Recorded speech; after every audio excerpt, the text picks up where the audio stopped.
Tara, ano yung nilalagay nila sa kanilang mga muka?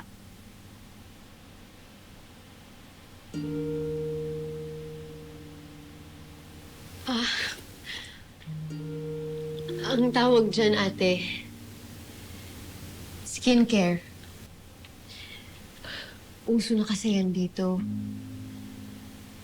Mga nilalagay yan sa balat para gumanda, para maging makinis yung kutis. Marami nang nagaganyan ngayon, lalong mga bata. Hindi kasi ako umabot sa pagkadalaga. Kaya wala akong alam tungkol dyan. Di bale, ate.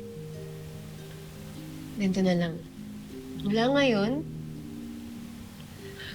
palagi mong iisipin na lahat ng mga napapanood mo o makikita mo na ginagawa ng iba, isipin mo na experience mo na rin yun.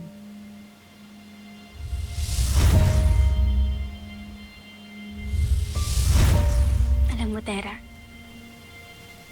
sinusuklay din ni Adam buhok ko nun. Ngayong wala siya. Sana akong gumagawa niyan sa'yo bilang iyong ideya.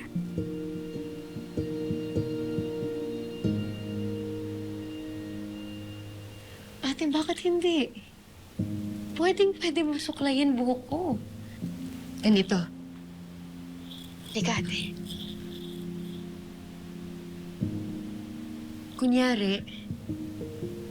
Kunyari yung kamay ko,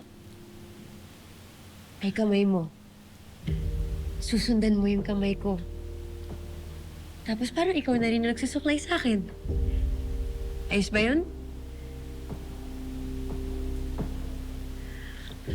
Tignan mo.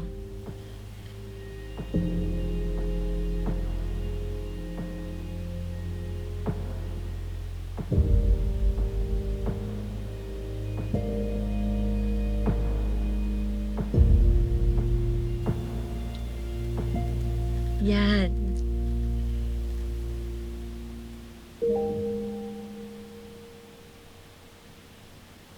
O, diba, ate?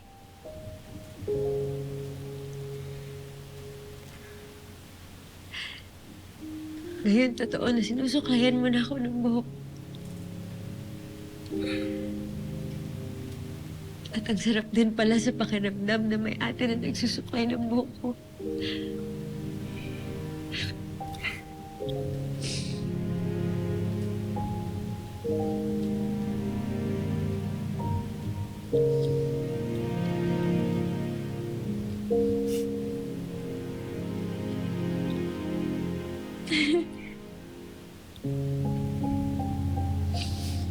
Alam ko na.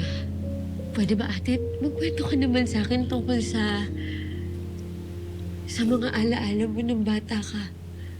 Gusto ko marinig lahat. Gusto ko malaman ano yung mga paborito mo, ano yung mga nilalaro mo noon.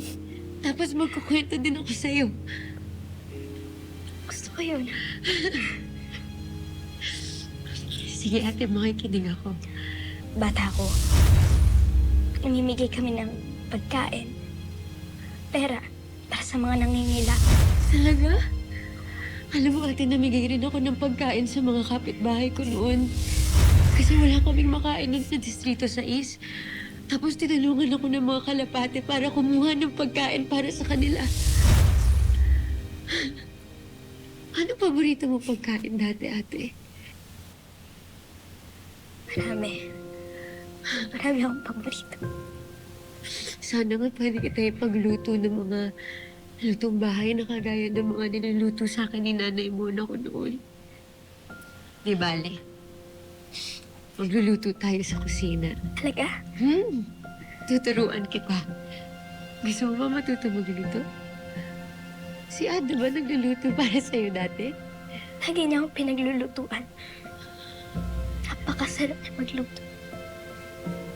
Hindi pa rin ako nakakatikim ng luto ni Ana. Dapat matikman mo. Pagbalik niya, sabihin natin sa kanya.